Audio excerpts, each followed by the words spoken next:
You wake up. The alarm screams.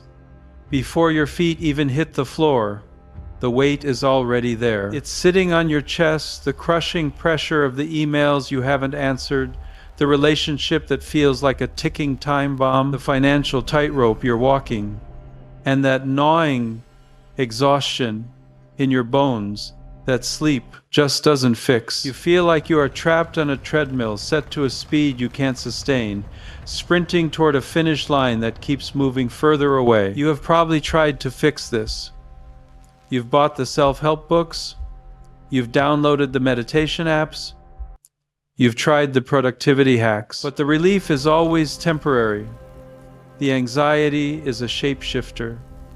It always finds a way back in through the cracks. But what if I told you that the antidote to your modern burnout isn't a new app or a trend? What if the manual for navigating your 9-to-5 stress, your heartbreak, and your identity crisis was written thousands of years ago on a battlefield that smelled of blood and fear? This isn't just philosophy.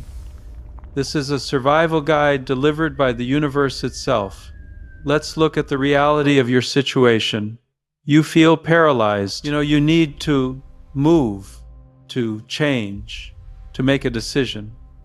But the fear of making the wrong choice freezes you in place. You are drowning in a swamp of what-ifs. You scroll through social media, seeing the curated highlight reels of everyone else's perfect lives, and you ask yourself the most dangerous question a human can ask: what is wrong with me? The world is screaming at you to hustle, to grind, to achieve, but your soul is screaming for rest. Here is the truth. You are not the first person to feel this specific brand of desperation. 5,000 years ago, a warrior named Arjuna stood in the center of the battlefield of Kurukshetra. He looked out at the enemy lines and saw his own family, his teachers, his friends. In that moment, the greatest archer in the world didn't fight. He broke. His knees buckled, his mouth went dry, his hands shook so violently he dropped his bow. He was having a panic attack.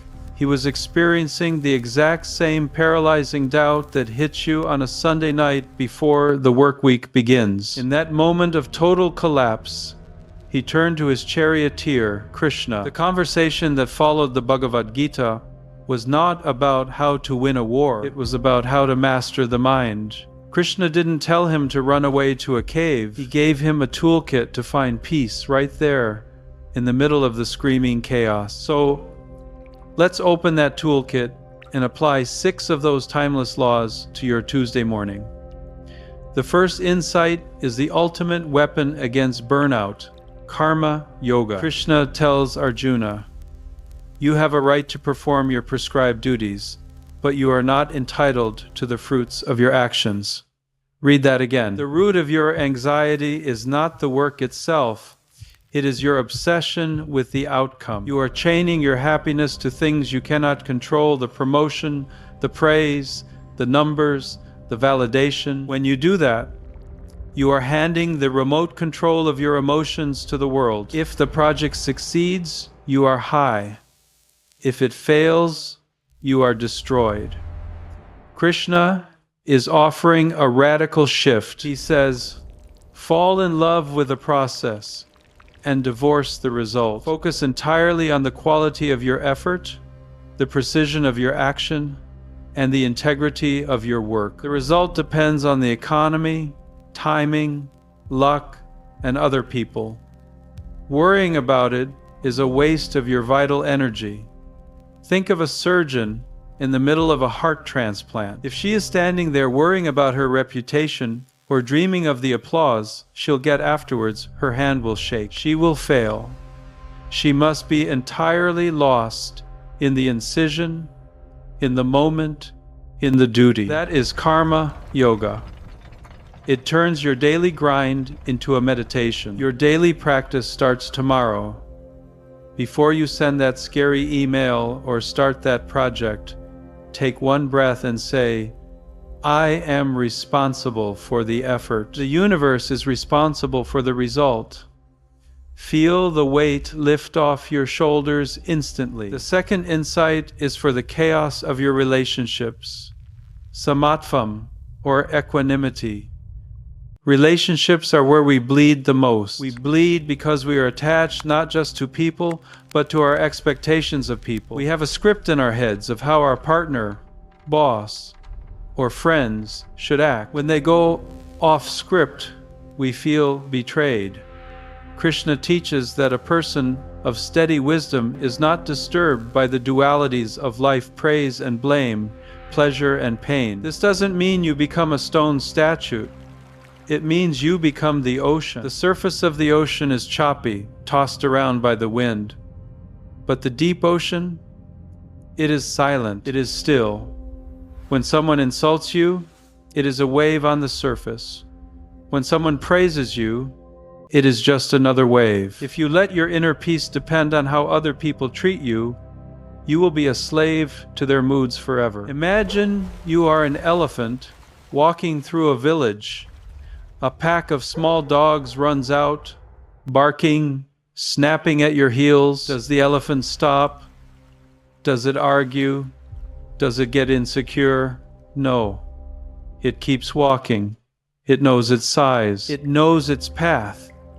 The next time you feel the heat of anger or the sting of rejection rising in your throat, pause. Be the elephant. Ask yourself, am I reacting to reality, or am I reacting to a broken expectation? The third insight attacks the paralysis of decision fatigue, dharma. We are drowning in choices, career paths, partners, lifestyles. We are terrified of picking the wrong one. Krishna cuts through the noise with a single, sharp sentence. Better is one's own duty, though imperfect, than the duty of another well performed. We spend half our lives trying to wear someone else's skin. We chase careers because they look good on Instagram, or because our parents wanted them, or because they pay well, even if they rot our souls. This is living against your dharma. It is better to fail at your own life than to succeed at someone else's. How do you find your dharma? It isn't a map. It's a feeling of alignment. It is where your natural talents meet the world's needs. A fish is designed to swim. If it spends its life trying to climb a tree because it admires the monkey, it will live a life of torture. When you face a hard choice, stop asking, what is the most profitable option? And ask, which option makes me feel more like me? Trust your own nature. It was given to you for a reason. The fourth insight is about the war inside your head, taming the mind. Krishna describes the mind as restless, turbulent, obstinate, and very strong. He says trying to control it is like trying to catch the wind in your hand. He uses the metaphor of the chariot. Your body is the chariot. Your senses are the wild horses, dragging you toward every distraction, every pleasure, every fear. Your mind is the reins, and your intellect is the chariot driver. If the driver is asleep, the horses run off a cliff. Most of us are sleeping drivers. We let our minds drag us into dark alleys of the past or terrifying cliffs of the future. Krishna says the only way to wake the driver is through abhyasa practice and vairagya detachment. You must practice pulling the reins back. Every time your mind wanders to a dark place, gently, without judgment, pull it back to the present moment. You are not your thoughts.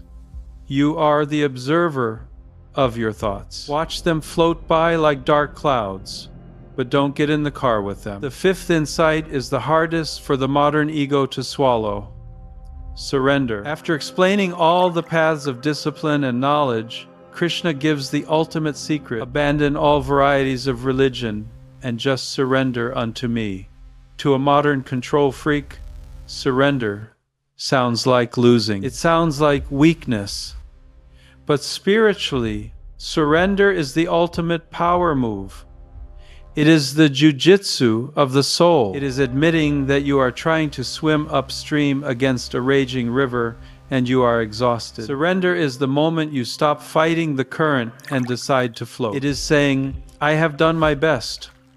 I have used all my strength. Now I trust the universe to take me where I need to go. This is not passivity. It is trust. It releases the massive burden of believing you have to hold the sky up by yourself. Tonight, find one worry that is eating you alive. Visualize yourself physically taking it out of your head and placing it in the hands of the divine. Say, "This is yours now," and go to sleep. The final insight is the foundation of it all. Balance. Krishna warns against extremes.